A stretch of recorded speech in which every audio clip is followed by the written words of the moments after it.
Hello students, I am भाभी Srivastava. Welcome to my channel B calculus. आज हम करेंगे चैप्टर 1 है, क्लास 12 का चैप्टर 1 है, रिलेशन फंक्शन का क्वेश्चन 8 कर रहे हैं। देखिए इसमें क्या दिया है, let A and B sets.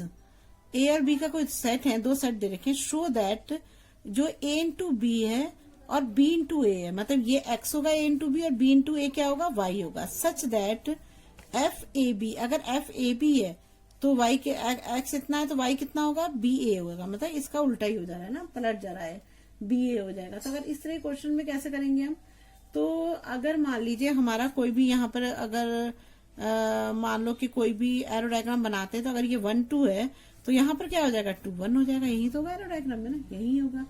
अब अगर हम इसको देखें तो अगर ए इंटू बी है तो पहले तो हम इसका कंडीशन ही लिख देते हैं। क्या है कंडीशन, हमें दे रखी है, ये लिखना पड़ेगा। चलो पहले एक एग्जांपल लेके आपको बताती हूँ, तब आपको समझ में आएगा। कई तरीके करने के वैसे, लेकिन मैंने सोचा कि चलो एग्जांपल लेके करते हैं। लेट ए 1 और 2 ले लिया मैंने ना, और बी ले लिया मैंने 3 4 5 ले लिया ना। अब मैं इसको ए इंटू बी कर रही हूँ ना। ए इंटू बी करूंगी तो क्या आएगा, 1 को सबसे करना पड़ेगा, तो 1 3 हो गया, और 1 को 4 से करेंगे तो 1 4 हुआ, और फिर हो गया मेरा 1 5 हो गया, और फिर 2 से कर रही हूँ तो 2 से तीनों को करना पड़ेगा, 2 3 2 4 2 5, ये हो गया मेरे ना। और अगर मतलब इतने ही कर देती हूँ, इतने ही दिखा देती हूँ आपको करके इतने। अगर आप चाहो तो और भी लंबा कर सकते हो। 2 को मतलब 2 ही करेंगे, अच्छा 2 ही तो है और तो आगे है ही नहीं, तो इतने ही होंगे, इससे ज्यादा नहीं होंगे। तो ये हमारे बन गए, ये हमारे पेयर्स बन गए। अब देखो इसमें क्या है, अगर हम जैसे मेरा ये 1 3 आया तो इसके हिसाब से तो ये b इंटू ए मतलब पलट जाना चाहिए ना। मतलब अगर ये b इंटू ए होना चाहिए तो ये क्या होना चाहिए, 3 1 होना चाहिए, है ना। ये 4 है तो ये 4 1 होना चाहिए, ऐसी तो होगा। अगर ये 1 5 है तो ये क्या होना चाहिए, 5 1 होना चाहिए। ये 2 3 है तो ये 3 2 होना चाहिए। ये 2 4 है तो ये 4 2 होना चाहिए। ये 2 5 है तो ये 5 2 होना चाहिए। ठीक है ना, यही तो होने चाहिए ना। तो ये ऑल एलिमेंट ये b इंटू ए के हो गए और ये a इंटू बी के हो गए। ठीक है, अब इसमें जो है हमारा, अगर इसमें आप देखो उस क्वेश्चन में, तो देखिए इसमें क्या है, अगर हम इसको एग्जाम्पल से कर रहे हैं तो ऐसे ही, मतलब ये a इंटू बी इंटू, मैंने एग्जाम्पल बताएगी, ऐसे पलट जाएगा ना। अब देखिए मान लो कि हमने पहला जो लिया है ये f ए बी ले लिया, ए बी दिया ना इसमें, तो मैंने इसलिए एक्स नहीं लिया, ए बी दिया है। तो ये क्या हो जा रहा है मेरा, बी ए हो जा रहा है ना, बी ए हो जा रहा है। तो अगर मैं एफ ए 1 बी 1 लूंगी तो यहाँ पर क्या हो जाएगा मेरा, बी 2, ये पलट जाएगा ना, तो बी 1 ए 1 हो जाएगा, बी 1 ए 1 हो जाएगा। यहाँ पर मैं ए 2 बी 2 लूंगी तो क्या आएगा, यहाँ पर बी 2 A2 हो जाएगा ना, इसको तो पलटेगा। अगर मैं एफ ए 3 लूंगी तो क्या होगा, एफ ए 3 बी 3 लूंगी तो क्या आएगा, यहाँ पर बी 3 ए 3 हो जाएगा। अगर मैं F A N B N ले रही हूं तो क्या आ रहा है मेरा, यहाँ हो रहा है मेरा बी एन और ए एन हो जा रहा है। तो इसका मतलब क्या है, देखो अगर हम इसका यहाँ पर वो बनाया एरो डायग्राम, तो अगर ये A1 ए बी है तो यहाँ पर बी ए है। अगर मैं यहाँ A1 B1 ले रही हूँ तो यहाँ B1 A1 है। यहाँ पर A2 B2 ले रही हूँ तो यहाँ B2 A2 है। यहाँ A3 B3 ले रही हूँ तो यहाँ B3 A3 है। यहाँ AN BN है तो यहाँ पर क्या है, BN AN है। तो ये तो सभी के बन गए ना, तो ये तो 1 1 है ही, सभी के बन रहे हैं, सारे एलिमेंट के बन रहे हैं, तो ये 1 1 तो है ही। और दूसरा क्या है, अगर ये 1 1 है तो इसमें आप लिख सकते हो ना यहाँ पर कि यहाँ पे लिखना आप,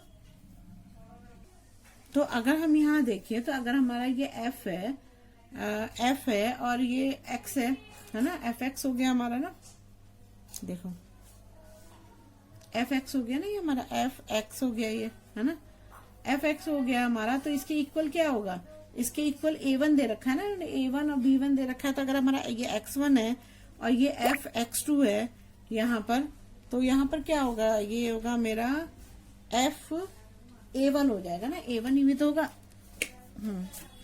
तो यहाँ हो जाएगा मेरा, यहाँ पर मैं लिख देती हूँ B1 A1 हो जाएगा ना। और जब ये पलट जा रहा है तो क्या हो जा रहा है मेरे, ये B1 A1 हो जाएगा और यहाँ पर हो जाएगा मेरा x2 की जगह पे क्या लिख दूंगी, B2 A2 लिख दूंगी। ठीक है, तो इसमें क्या कंडीशन होगी, इसका मतलब ये होगा hence B1 equal to B2 हो जाएगा और A1 इक्वल टू A2 हो जाएगा।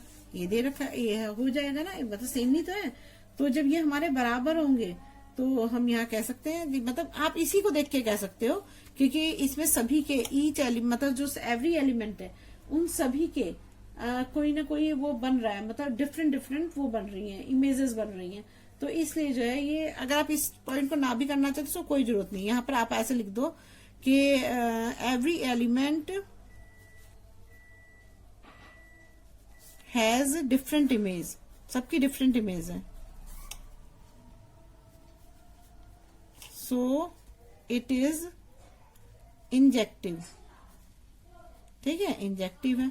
अब ऑन टू पे आते हैं। देखो ऑन टू पे क्या होगा, ऑन टू पे तो बस सिंपल सी बात, हमको यही लिखना पड़ेगा कि इसमें ऑन टू में सभी एलिमेंट का सेट बी में है, तो इसलिए जो लिख देंगे FN, क्योंकि इसमें सारे एलिमेंट है ना ये, तो FN is onto because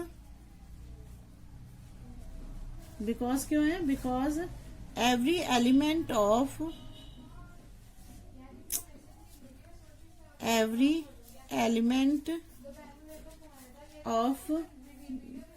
set B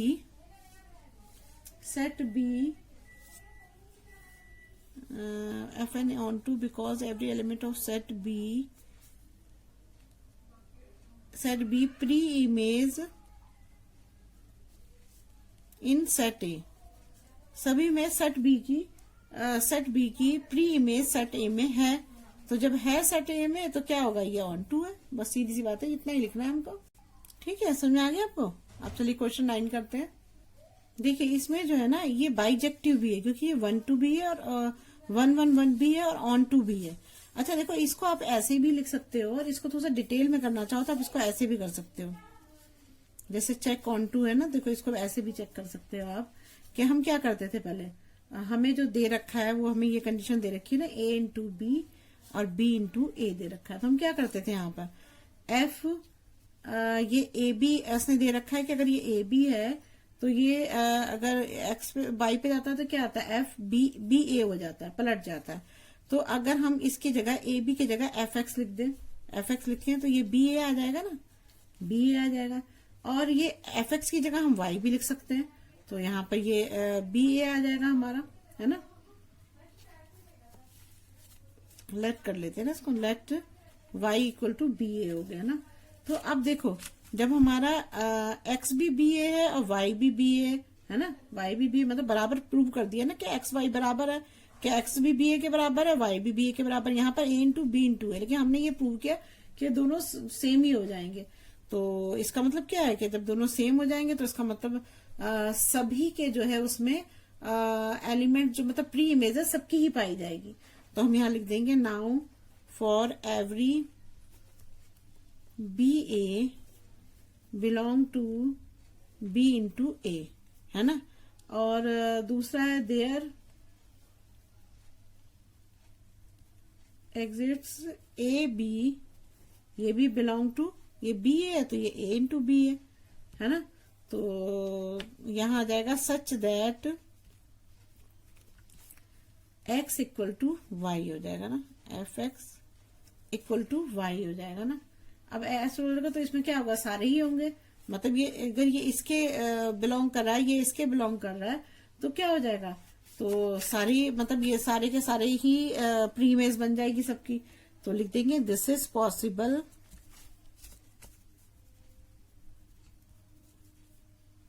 all A belong to A और B बिलोंग टू B, इसलिए F इज ऑन टू। ठीक है, बस ऐसे करना भी। मैंने इसलिए बताया कि भाई अगर कोई लॉन्ग क्वेश्चन आता है तो आपको इसमें बताना पड़ेगा ना कि ये ऐसा है, मतलब एक्सप्लेन करने में ज्यादा सही रहता है। तो ये क्या है, इट इज बाइजेक्टिव। क्यों, क्योंकि इसमें दोनों ही चीज है, इंजेक्टिव भी है और सब्जेक्टिव, ये सब्जेक्टिव भी है। तो ये दोनों ही मिला के बाइजेक्टिव बनता है ना। अब चलिए करते हैं क्वेश्चन 9। देखिए अब ये क्वेश्चन 9 है हमारा। क्वेश्चन 9 में हमें क्या दे रखा है? क्वेश्चन 9 में देखा है let N is defined F N plus 1/2 n/2 if n is odd n is even. तो देखिए इस टाइप के क्वेश्चन को कैसे करेंगे।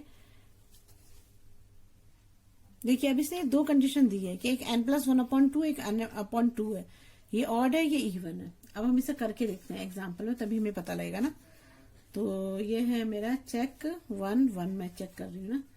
अब देखो अगर मैं यहाँ पर F1 इक्वल टू मैं ले लू 1 ले लू ना, 1 लूंगी तो n की जगह पे क्या हो जाएगा, मैंने यहाँ पर n की जगह 1 लिया है ना, तो यहाँ 1 + 1 हो जाएगा अपॉन 2 हो जाएगा, तो यहाँ 2/2, 2 से 2 कैंसिल हो गया, यहाँ 1 आ गया। ठीक है, अब दूसरा मैं लेती हूँ f की, अब ये लेती हूँ मैं 2 वैल्यू ना, n की वैल्यू 2 लेती हूँ, ये x है, वैसे x की वैल्यू है ये, तो मैंने x लिख देते हैं यहाँ पर, तो x लिखू ना, x ना यहाँ x ही लिखू, यहाँ x होगा, तो यहाँ पर क्या आएगा, यहाँ 2 ये 2 है और अपॉन 2 है, तो 2 से 2 n/2 है ना, तो 2/2 हो गया, तो यहाँ पर क्या आ जाएगा 1 आ गया। तो दोनों की मतलब एक तो ये हमारा ऑड नंबर है, ये तो ऑड नंबर आ गया ना, और 2 जो है अगर यहाँ पे जो हमने 1 लिया था, यहाँ पे इसे भी लिखूंगी ना, ये होना चाहिए ना, ये एक ऑड है और एक ये इवन है, हमने दोनों नंबर लिए थे, लेकिन दोनों का आंसर क्या आ रहा है, इवन ही आ रहा है। तो हम यहाँ लिख सकते हैं ना, since F1 equal to F2 but 1 जो है वो 2 के इक्वल थोड़ी ना होता है ना। तो यहाँ पर क्या हुआ कि बोथ, अब देखो जब आप इसको ऐसे बनाओगे यहाँ पर, तो यहाँ पर अगर आप यहाँ 1 रखोगे और ये 2 रखोगे, तो यहाँ जो आंसर इसका आ रहा है वो क्या आ रहा है, दोनों का 1 आ रहा है ना, तो दोनों को जब ऐसे मिलाओगे तो ये तो मतलब क्या है, दोनों का आंसर सेम ही आ रहा है ना। तो यहाँ पर जो है both F1 and F2 have same image 1, तो सेम इमेज 1 बन रही है, तो ये तो 1 है ही नहीं, 1 के लिए तो सेपरेट बननी चाहिए ना सबकी। तो यहाँ पर हमसे लिख सकते हैं ये तो मैनी वाली बन रही है, F इज नॉट 1 ठीक है।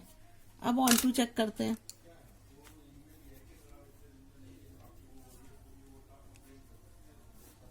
चेक ऑन टू में करते हैं ना। अब देखो ऑन टू में क्या होगा, F(n)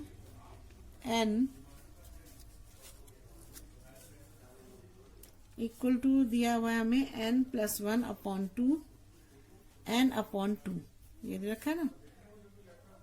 if n is odd, if n is even for all n belong to n, ये दे रखा है। तो अब हमारा क्या होता है, इसे यहाँ पर होता है कि late f(x) equal to y है ना। तो हमें यहाँ पता है कि तो क्या है, such that y belong to n, y तो बिलोंग कर रहा है n से।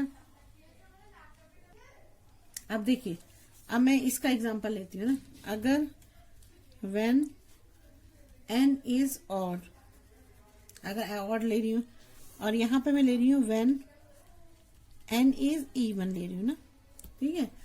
अब y इक्वल टू हो जाएगा मेरा, ये मैं ले रही हूँ ना n+1/2 ले रही हूँ, यहाँ पे ले रही हूँ y इक्वल टू n/2 ले रही हूँ ना। अब जब मैं इसको सॉल्व करूंगी तो क्या आएगा, यहाँ पर ये क्रॉस मल्टीप्लाई हो जाएगा, 2y इक्वल टू n+1 हो जाएगा, 2y इसको इधर लाऊंगी तो क्या आएगा, -1 इक्वल टू n आ जाएगा यहाँ पर ना। और तो n इक्वल टू मैं ऐसे लिख सकती हूँ, ऐसे 2y - 1। अब मैं ऐसे सॉल्व करती हूँ तो ये क्रॉस मल्टीप्लाई हुए 2y इक्वल टू n हो जाएगा ना, तो n इक्वल टू 2y आ जाएगा ना। तो अब देखिए क्या होगा इसमें, अब ये देखिए अगर हम ऑन टू सोचे तो ऑन टू से ये पता लग ही रहा है, क्योंकि देखिए 1 की प्री इमेज ही बन रही है, 2 की भी प्री इमेज बन रही है। जब अगर दोनों की प्री इमेज बन रही है तो ये ऑन टू वैसे ही होता है, लेकिन हमने फिर भी इसको ऐसे प्रूव करके दिखा दिया कि इस तरह से करके ये मतलब हमारा जो है, तो हम यहाँ क्या लिख देंगे कि हमारा यहाँ पर ये क्या दे रखा है, नेचुरल नंबर है ना ये, तो ये क्या लिखेंगे, hence for Y is a natural number, n equal to 2y minus 1 is also a natural number, ये भी नेचुरल नंबर ही होगा, है ना। और यहां पर क्या है, यहां पर भी होगा, hence y is a natural number, n equal to 2y is also a natural number. तो यहां पर क्या हो जाएगा,